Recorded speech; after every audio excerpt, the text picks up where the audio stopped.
See, so there's a Rescue on Fractalus poster in Zak McKracken. Those are the aliens. If I didn't show them to you before, you could see that their eyes are way up here. In the Towns version, that turned into an Indiana Jones poster.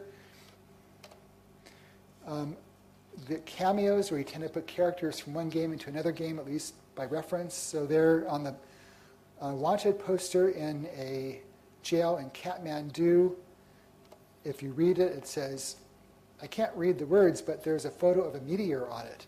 And those who play Maniac Mansion knows there's a purple meteor from that game. There on the top of the cabinet is a rotofoil. I guess the aliens like to play ball blazers. So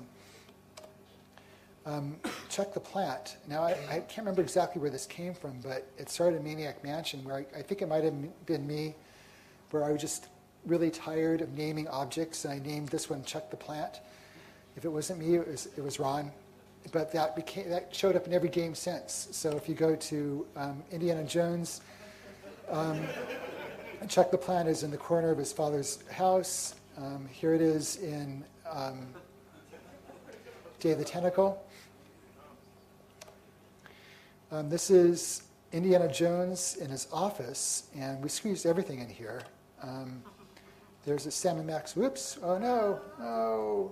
Okay, well this worked on my Mac and it's not working here, so let me try pointing them out instead. Yeah, it's just going, I'll read them to you. Or I won't. Okay, so Sam & Max on the far left. Underneath it, there's a tablet from the, sorry, I can get it.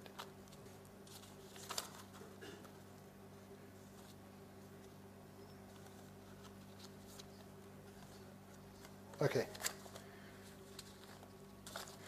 Okay, so the first one in the upper far left is the totem pole of Sam & Max, and underneath it is a stone tablet which warns about aliens in disguise, which is a Zak McKracken reference.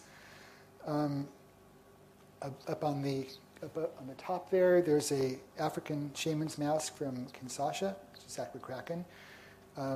Down below to the right a little bit is a crystal shard, and if you look at it, it says, it's just a chunk of crystal I found in a Mayan temple. It's of no use to me, but some flakes in San Francisco want it.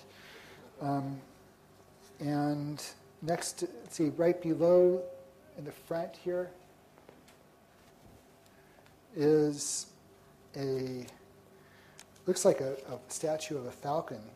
And if you read it, it says, a statue of a 1,000-year-old falcon. And for those who know, 1,000-year-old means millennium, and Millennium Falcon. So, and of course he says, that one's really important to me.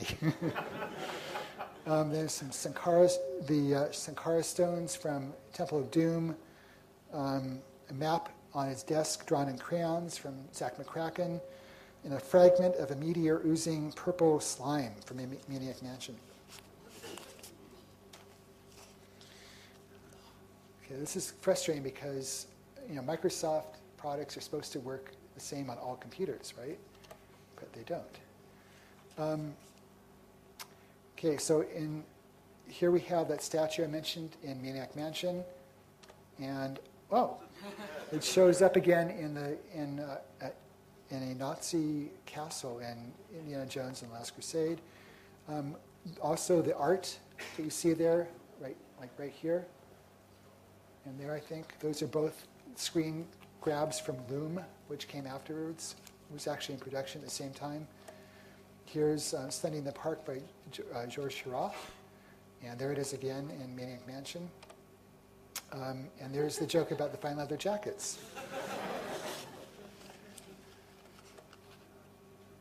So that's most of my talk. Here's the games. And I'd like you to, if we have time, we have some time, Cyril? Yeah, good. I wanted to open it up for questions.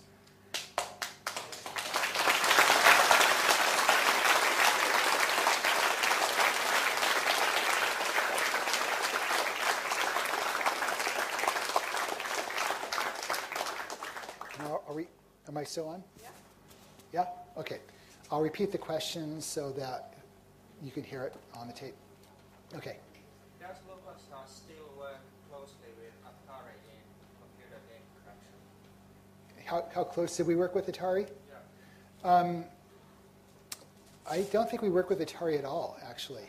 We went off and did our thing. In fact, I think our theory about why the games got pirated was that because we were kind of these guys who came in. Atari had been going on for years, and they had been doing stuff for a long time. And here's these upstarts who come in, do these games which were clearly technically better than most of what was going on at Atari. And we think they were jealous. And someone just put it up on the bulletin board to get back at us. So I guess our relationship wasn't that great. The marketing guys liked us, but maybe some people inside didn't. So they didn't really, the only thing they did do was they vetoed some of the game names we came up with. Ball Blaster, they didn't like. And Behind Jaggy Lines, which I like, is actually a pun. If you remember, the picture of the cockpit of Rescue on Fractalus has these jagged struts because because we can't do diagonal lines without making them jagged.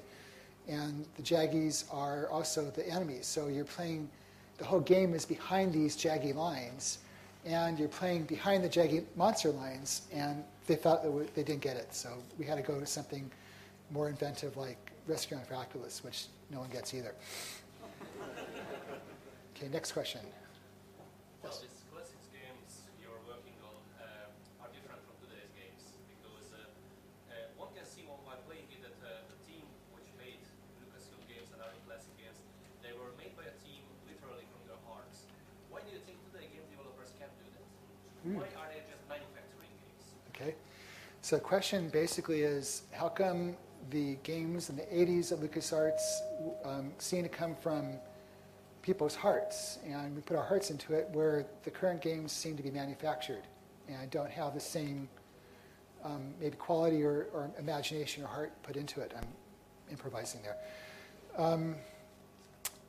I don't know. I know that those of us who joined the company, I think all of us